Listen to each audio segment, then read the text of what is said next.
নমস্কার বন্ধুরা, পৌশালী রান্নাঘরে আরও একটা নতুন ভিডিওতে আপনাদের সবাইকে স্বাগত জানাই। আমার আজকের রেসিপি দই বড়া। গরমকালে কিন্তু এই দই বড়া খেতে বাচ্চা থেকে বড় সবাই খুব ভালোবাসে। আর সেই দই বড়ার রেসিপি আমি আজকে আপনাদের সঙ্গে শেয়ার করছি। খুব সহজে বাড়িতে থাকা কিছু উপকরণ দিয়েই কিন্তু এই দই বড়া তৈরি করে নেওয়া যায়। দেখে নিন আজকের এই রেসিপিটা, আশা করি ভালো লাগবে। দই বড়া করার জন্য সবার প্রথমে যে উপকরণটা লাগে সেটা হলো কলাইয়ের ডাল। আমি এখানে ছোটো বাটির 1 বাটি কলাইয়ের ডাল নিয়েছি, আর ডালটা আমি এখন জল দিয়ে ভিজিয়ে নিচ্ছি।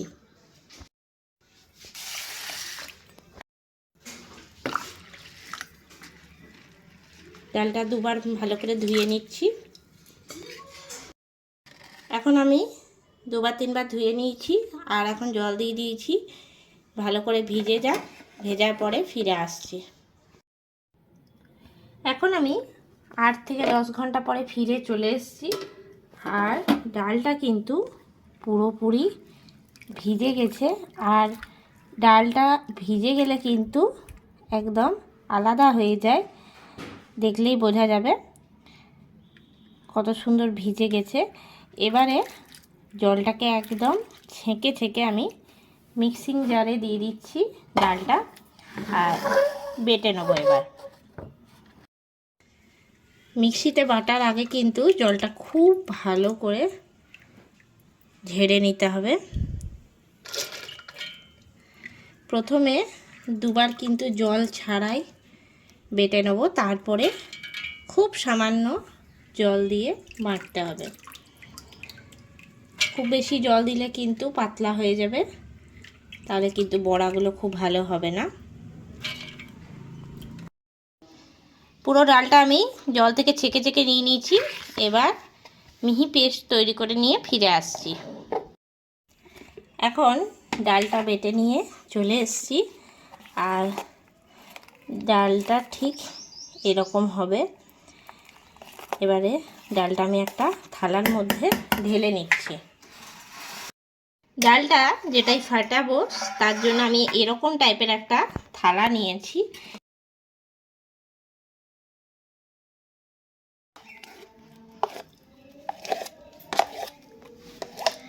থালার মধ্যে ঢেলে নিচ্ছি।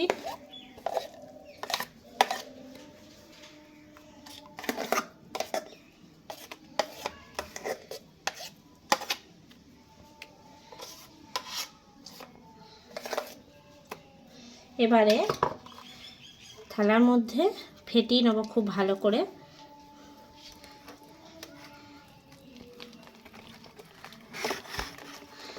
ক্লকওয়াইজই কিন্তু এরকম করে ফেটিয়ে নেব, যে কোনো একভাবে ফেটাতে হবে। এতে করে কিন্তু ডালটা খুব ভালো মতন ফুলে যাবে।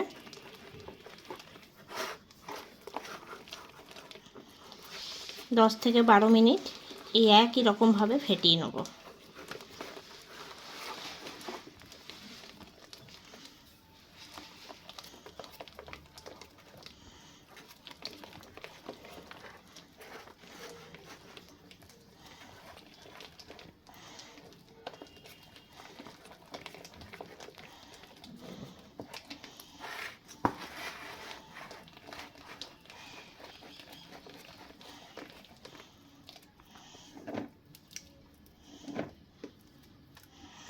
যত ভালো করে ফেটানো হবে তত ভালো কিন্তু ডালটা ফুলে উঠবে।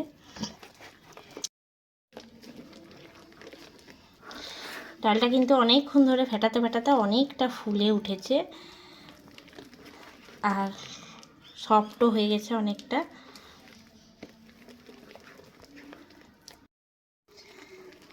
দশ থেকে 12 মিনিট ধরে আমি কিন্তু ডালটা ফেটিয়ে নিলাম, আর এখন তো দেখেই বোঝা যাচ্ছে যে ডালটা কতটা সফট হয়েছে আর কতটা ফুলে উঠেছে। তো এই ডালটা পুরোপুরি দই বড়ার জন্য রেডি হয়েছে কি না দেখে নেওয়ার জন্য একটা বাটিতে আমি জল নিয়ে নিয়েছি, আর এখান থেকে একটুখানি ছোট্ট করে ডালের বড়ার আকারে আমি এই বাটির মধ্যে ফেলে দেখে নিচ্ছি যে এটা ডুবে যাচ্ছে না ভেসে উঠছে। তো যদি ভেসে ওঠে ঠিক এরকমভাবে, তাহলে বোঝা যাবে যে দই বড়ার জন্য ডালটা কিন্তু পুরোপুরি রেডি হয়ে গেছে। আর থালার বাটাটার মধ্যে দিয়ে দিচ্ছি গোটা মৌরি, আর দিয়ে দিচ্ছি 1 চামচ মৌরি গুঁড়ো, দিয়ে দিচ্ছি আমি আন্দাজ মতন লবণ,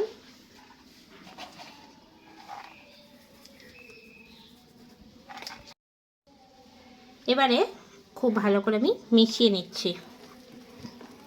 তো এই ডাল বাটায় আপনারা চাইলে গোটা জিরেও কিন্তু দিতে পারেন, তো আমি এখানে গোটা জিরের ব্যবহার করলাম না। ভালো করে আরেকবার ফেটিয়ে নেব, তাহলে সব কিছু মিশে যাবে খুব ভালো মতন।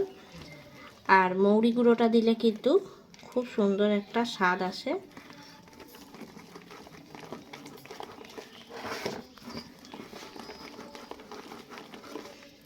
খুব ভালো করে এখন মিশিয়ে নিয়েছি, আর কড়াইয়ে আমি চাপিয়ে নিচ্ছি তেল বড়াটা ভাজার জন্য। কড়াইয়ে দিয়ে দিচ্ছি ভাজার জন্য সাদা তেল।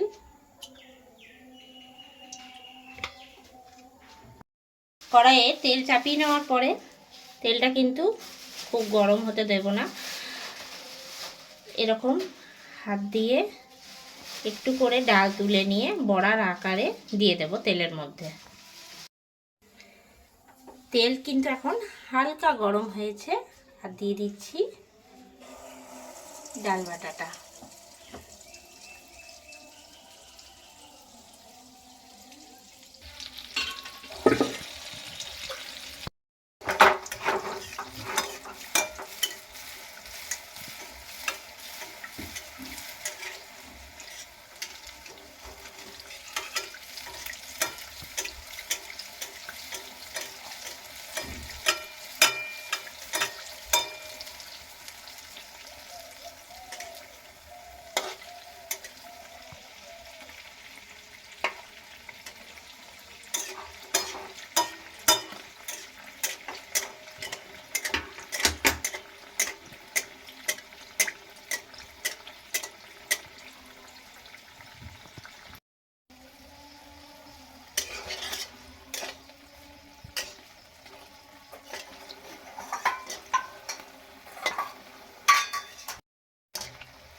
এখন কিন্তু ভেজে নেওয়া হয়ে গেছে, আর তুলে নিচ্ছি আমি। ভালো করে তেলটা ঝরিয়ে নেব। একই রকমভাবে কিন্তু আমি ভেজে নিচ্ছি বড়াগুলো। আর এই বড়াগুলো কিন্তু অনেক দিন পর্যন্ত আপনারা স্টোর করে রাখতে পারেন।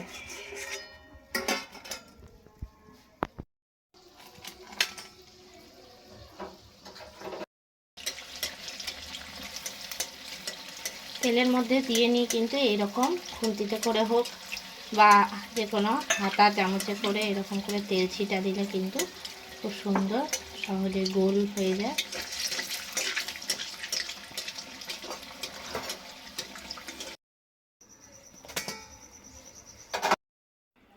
এখন দই বড়ার জন্য সব কটা বড়া আমার ভেজে নেওয়া হয়ে গেছে।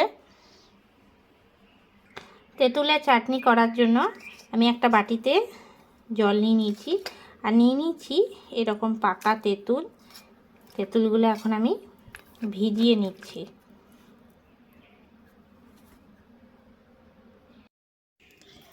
এখন তেঁতুলটা পুরোপুরি ভিজে গেছে, আর আমি হাত দিয়ে এটা চটকে নিচ্ছি।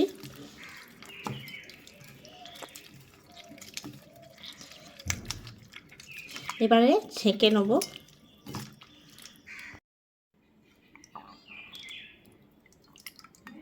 ছেঁকে নিলাম।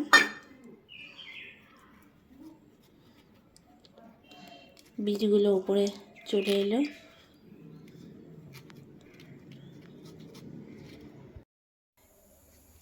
কড়াই চাপিয়ে নিয়েছি। কড়াইয়ে সবার প্রথমে দিয়ে দিচ্ছি আমি চিনি। তেঁতুলের যে চাটনিটা সেটা করার জন্য কিন্তু সবার প্রথমে আমি কড়াইয়ে 4 চামচ চিনি দিলাম। এবারে চিনিটাকে আমি নাড়াচাড়া করব, একদম গলিয়ে নেব। আর চিনিটা গলিয়ে নিলে কিন্তু খুব সুন্দর একটা কালার আসে।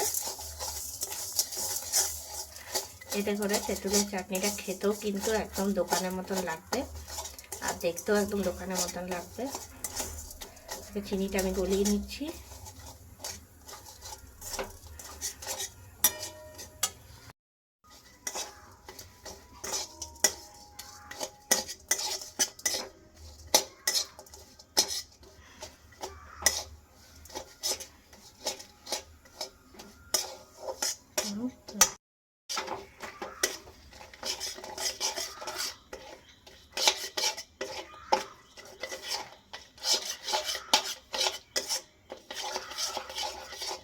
চিনিটা নাড়াচাড়া করতে করতে কিন্তু অনেকটা গলে গেছে আর খুব সুন্দর একটা কালারও এসছে। এবারে আমি তেঁতুলের যে কাপটা সেটা আমি এর মধ্যে দিয়ে দেবো।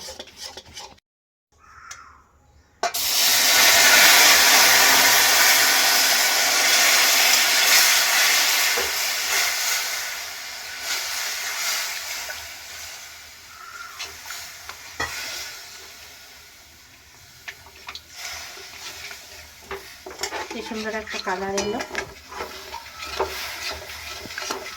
এবার আমি এর মধ্যে দিয়ে দিচ্ছি লবণ,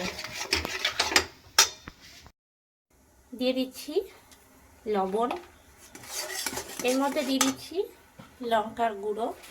তো এটা একদমই অপশনাল, আপনারা চাইলে দিতেও পারেন আবার নাও দিতে পারেন। তো আমি একটুখানি কালার হওয়ার জন্য দিলাম। এখন কিন্তু খুব সুন্দর একটা কালার এসেছে। ভালো করে নাড়াচাড়া দেবো কিছুক্ষণ।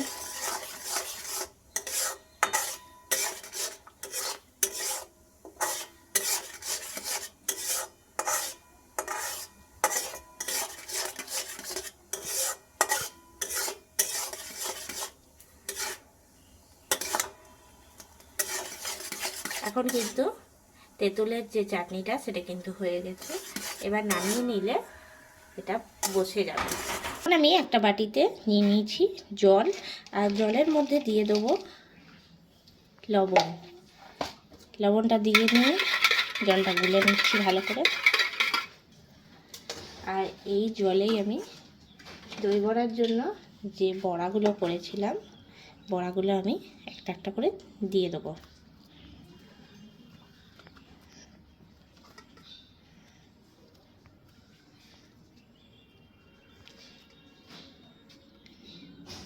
আর যদি কেউ বাড়িতে স্টোর করে রাখতে চান তাহলে ফ্রিজের মধ্যে কিন্তু স্টোর করে টিফিন বক্সে ভালো করে ভরে টাইট করে লাগিয়ে কিন্তু স্টোর করে রাখতে পারেন বহুদিন পর্যন্ত।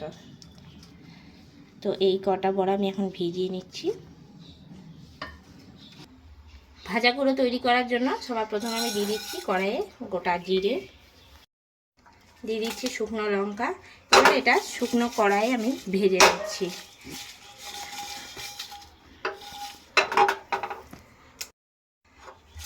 এটা এখন শুকনো খোলায় ভালো করে ভেজে নেওয়া হয়ে গেছে। এবার আমি এটাকে গুঁড়ো করে নিচ্ছি। করার জন্য আমি নিয়ে নিয়েছি টক দই। দইয়ের মধ্যে আমি দিয়ে দিচ্ছি আইস কিউব, নিয়ে দইটা আমি ফেটিয়ে নেবো। এতে করে কিন্তু দইটা ঠান্ডাও থাকে আর একটুও কিন্তু জল সরে না। এটা ফেটিয়ে নেবো।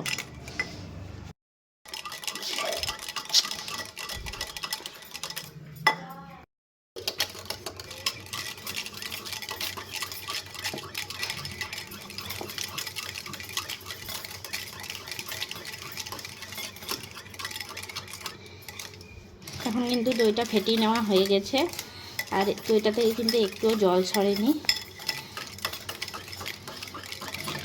এখন যেগুলো জলে আমি আগে থেকে বড়াগুলো ভিজিয়ে রেখেছিলাম সেগুলো কতটা ফুলে গেছে।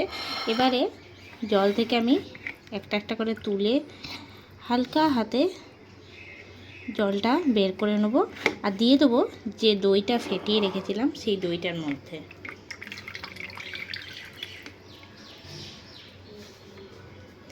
এমনি করে আমি একটা একটা করে কিন্তু দইয়ের মধ্যে ডুবিয়ে নেব। দইয়ের মধ্যে তল উপর করে নেব এরকম করে, নিয়ে দিয়ে দেবো যে প্লেটটার মধ্যে আমি সার্ভ করব সেই প্লেটে।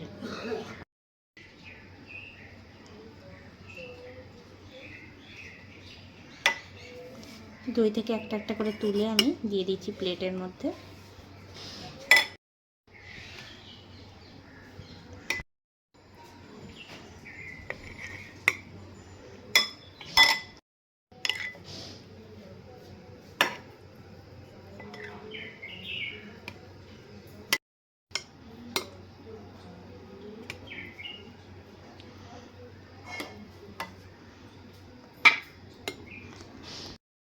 এখন বড়াগুলো সব দেওয়া হয়ে গেছে। এবার আমি এর মধ্যে দিয়ে দিচ্ছি টক দইটা।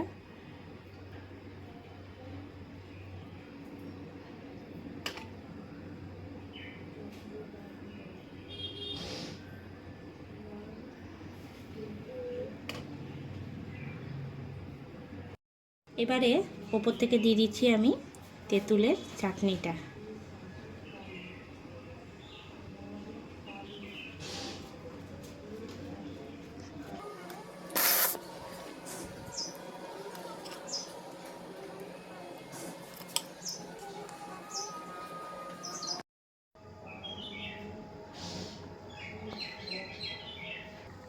এবার আমি দিয়ে দিচ্ছি গ্রিন চাটনিটা।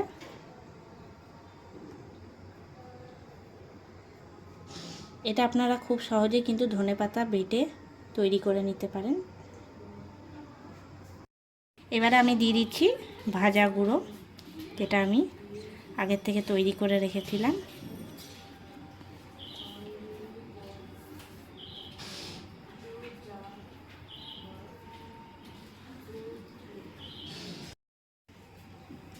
এবার আমি দিয়ে দিচ্ছি লঙ্কার গুঁড়ো। তো এটা একদমই পুরোপুরি অপশনাল, তো আপনারা চাইলে দিতেও পারেন আবার নাও দিতে পারেন।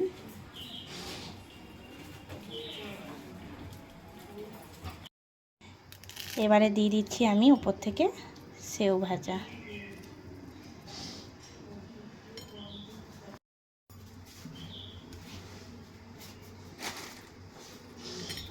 তৈরি হয়ে গেল একদম দোকানের মতন দই বড়া। তৈরি হয়ে গেল আমার আজকের রেসিপি দই বড়া। খুব সহজেই কিন্তু বাড়িতে এই দই বড়া বানিয়ে নেওয়া যায়। আমাকে অবশ্যই কমেন্ট করে জানাবেন আমার আজকের রেসিপিটা আপনাদের কীরকম লেগেছে। আজকের এই রেসিপিটা ভালো লেগে থাকলে অবশ্যই লাইক করবেন, শেয়ার করবেন। এই চ্যানেলের নতুন বন্ধু হয়ে থাকলে চ্যানেলটা সাবস্ক্রাইব করে দেবেন। পাশে থাকা বেল আইকনটা প্রেস করে রাখবেন সবার আগে নোটিফিকেশন পাওয়ার জন্য। আজ এ পর্যন্তই, আবারও কোনো রেসিপি নিয়ে হাজির হব। সঙ্গে থাকুন আর দেখতে থাকুন। সবাই ভালো থাকবেন, সুস্থ থাকবেন। ধন্যবাদ।